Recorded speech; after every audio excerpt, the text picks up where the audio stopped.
কিস্তি চালাতে হয়, কিস্তি টাকা নিছেন কেন? বিয়ে শাদী কার বিয়ে দিচ্ছেন?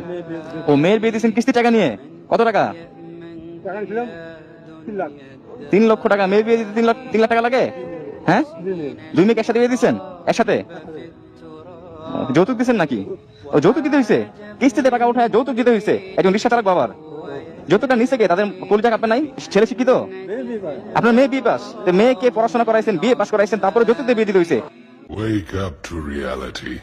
বাপ বেটা শ্বশুরের ফার্নিচার নিতে হবে, এটা বুঝলে কি করে কাপুরুষ? বাপ বেটা ভিক্ষা করো, ভিক্ষা করে করে করে ফার্নিচার বানিয়ে বিবাহ করিও। শ্বশুরের কাছে ফার্নিচার নিতে হবে, টাকা নিতে হবে, মোটরসাইকেল নিতে হবে, এটা কি করে বুঝলে?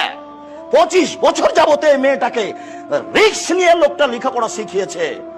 এই মেয়েটাকে নিয়ে কত টেনশনে রাত্রে ঘুম হয় না। একটা ভালো ছেলে কেমনে পাওয়া যায়, একটা ভালো ছেলে কেমনে পাওয়া যায়?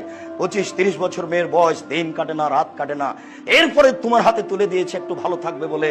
25 বছর রিস্ক নিয়ে মানুষ করার পরে তোমার কাছে তুলে দিতেই, ভোগ করার জন্য তুলে দেওয়া হয়েছে, তোমার কাছে তুলে দিয়ে তুমি টাকা চাইলে কাপুরুষ। ভিক্ষা করে খাও, দুনিয়াতে অভাব পড়েছে, ভিক্ষা করে খাও।